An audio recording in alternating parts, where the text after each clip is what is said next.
Čau, man 12 sekotāji. Šodien gribu parunāt par rabarberiem. Rabarberi ir baigi interesantā šteli. Viņi ir viena no pirmajiem, kas pavasarī tikko nokūs sniedziņš, uzreiz ir ārā. Ātrāk nekā salāti vai vēl kaut kas siltumnīcās vai kas, rabarbers jau laukā, jau opā. Bet vai jūs zinat, no kurienes tas rabarbers jūsu dārzos ir uzradies? Es, piemēram, nezinu, no kurienes manā dārzā uzradās rabarbers. Pārsvarā viņi visi staigā no viena dārziņa uz otru dārziņu caur omēm. Viena jome ir, viņi izrok, sadala pa daļām un iedod citur, un tā viņi mūsu dārzos vairojās, un pamatā tā ir viena un tā pati šķirne. Bet rabarberi var mierīgi iesēt no sēklām tādu šķirni, kādu pašam gribās. Par to arī šodien parunāsim. Pastāstīšu, kā es ko iesēšu, kā aug, kā stādiņi, kāda atšķirība ir rabarberim siltumnīcā no rabarberim, kas aug ārpusē, no mazajiem stādiem. Nu tad, skatāmies. Tātad par sēklām. Sēklas rabarberam var nopirkt jebkurā saimniecības preču veikalā, vai tagad arī mazos lauku veikliņos var ļoti daudz dažādas sēklas nopirkt. Domāju, ka var arī nopirkt rabarberu sēklas. Es šoreiz esmu ieķēris šādas. Vienkārši parasti sēklas iegāja veikalā un nopirkt. Kādas viņas izskatās iekšā tās sēkliņas. Viņas nav tā kā parastas sēklas, kas izskatās, kur mēs esam pieraduši tur gurķis, jā, melonu un vēl tur viņas visas pārsvarā vienās, tur tomātiem ļoti maz sīciņas. Šīs izskatās šādi. Nezinu, vai var redzēt. Ļoti maziņas nav. Tā kā maziņi riekstiņi tādas dīvainas sēkliņas brūnā krāsā. Paciņā ir diezgan daudz. Parādīšu, kā es viņus sēju un kā viņi aug. Ņemam parastu kastīti, vienkārši, kas ir paredzēta priekš. Jebkurā saimniecības preču veikalā tādas var nopirkt, kur var dēstiņus audzēt. Man ir tā kā no pagājušā gada jau kaut kādas palikušās. Varam iekšā zemi. Kādu zemi? Zemi vienkārši visu parastāko, ko jebkurā veikalā par pāris eiro var nopirkt. Tas ir tad, ja kaut kur dzīvoklī dzīvojam vai kā uz mazdārziņu pēc tam gribam aiznest. Var vienkārši no dārza izrakt zemi, kurā vietā stādīsim viņu.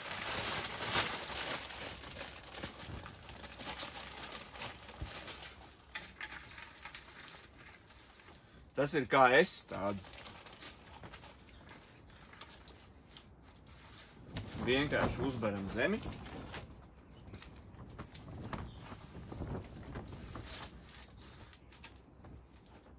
Nu tā mazliet piebakst. Tā nedaudz. Vēl bišķiņ. Nu lūk, un katrā podiņā iemetu iekšā vienu sēkliņu. Katrā caurumiņā. Vai ligzdiņā, vai kā tur.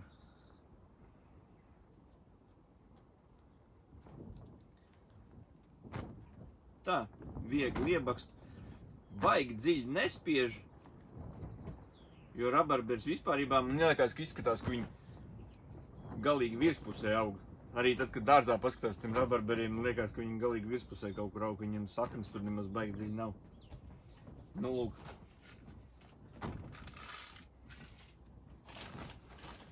Un pēc tam vienkārši uzber zemi vēlreiz pa virsu. Mazliet pieblietēji. Un viss. Mazliet aplaistīt viņu vajag vēl.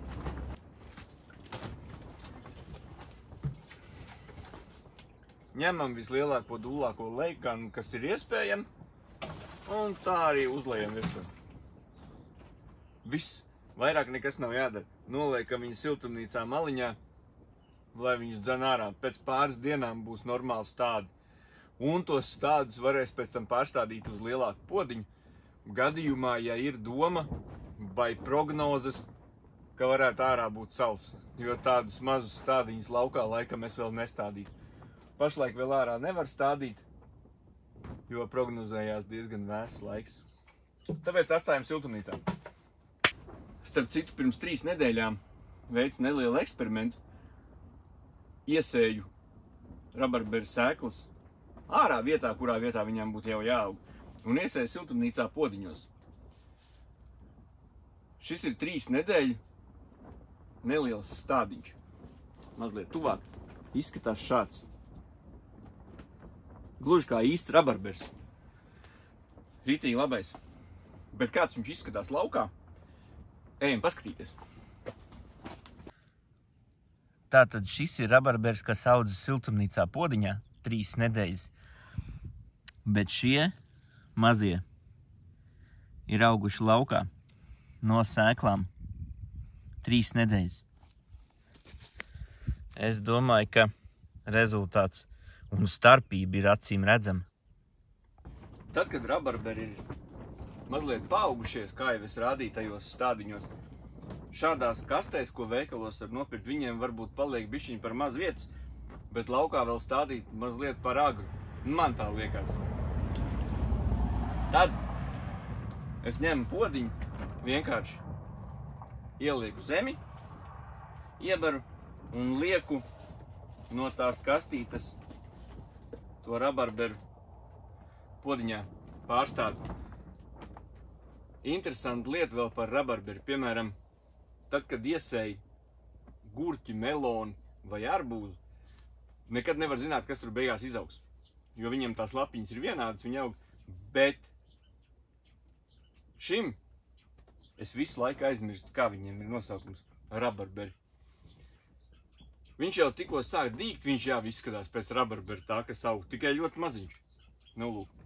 Tad šeit vienkārši ar visu to zemīti, kas bija te, ielieku tanī podiņā atkal iekšā. Un apkārt apberu ar zemi.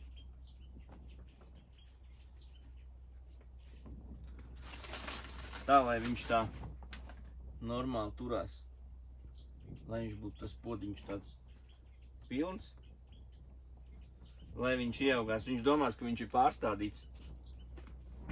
Un viņš labāk uzreiz sāk saukt. Viņam vieta vairāk sakmītēm būs.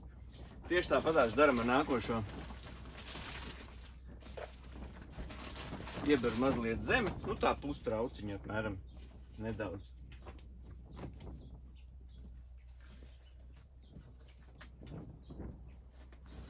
Ņemu ārā nākošo un tieši tāpatās arī iestādu podiņā.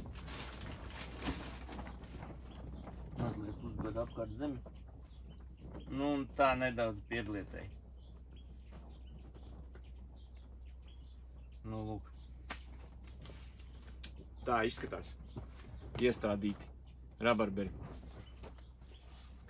Pēc tam, kad viņi mazliet paaugsies, viņus var izstādīt ārā, vai tad, kad paliek ritīgi silts. Pamatā jau, ja zinātu, ka ritīgi silts būs, tad varētu arī šos stādīt ārā. Bet man kaut kā baigi uzticība tiem laika apstākļiem nav.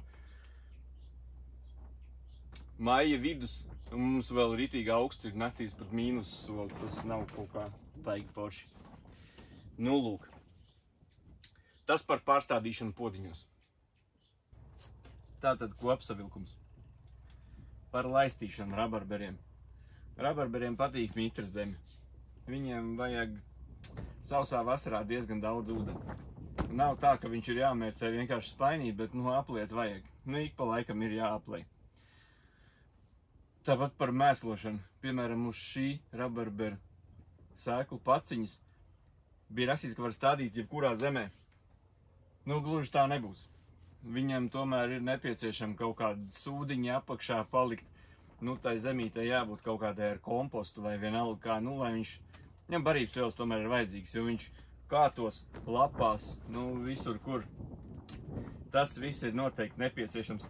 Tāpatās par salnām.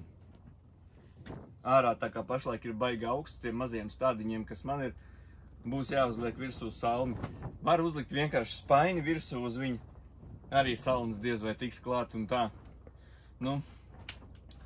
Jā, un vēl kas nav mazsvarīgi, starp citu. Pirmajā gadā tie rabarberi diezgan izaugs. Es domāju, viņi būs Nu, salīdzinoši lieli. Pirmajā gadā baigi nevajag aizrauties ar griešanu. Viņš ir daudzgadīgs augs. Un es domāju, ka tajā vietā, kur viņu iestādīsim, viņš arī savus gadus 10 viennozīmīgi ražos. Tāpēc pirmajā gadā jāļauj viņam normāli atspērties. Pašā rudenī viņš pats zinās, kā viņam nobeigties. Nākošajā pavasarī viņš būs ārā, un tad jau gan varēs sākt normāli griezt rabarbers un rabarberu plācmaizes un visādas bulciņas un dzeramos un visādi. Pēc tam rabarbers var gan saldēt, ēst ar cukuru, tā kā senos laikos gatavs, ja? Tā kaut kā. Nu, lūk, tas pagaidām par rabarberiem viss. Šeit man vēl palikās dažas stādiņi, kas ir jāizstāda podiņos. To arī tā mēs izdarīsim, tā kā es jums parādīju. Jā, paldies, ja noskatījies šo video līdz galam. Nospied laiku, obligāti abonē kanālu, jo būs daudz interesantas lietas vēl turpmāk uz priekšu. Paldies! Tiekamies jau nākošu nedēļu. Čau!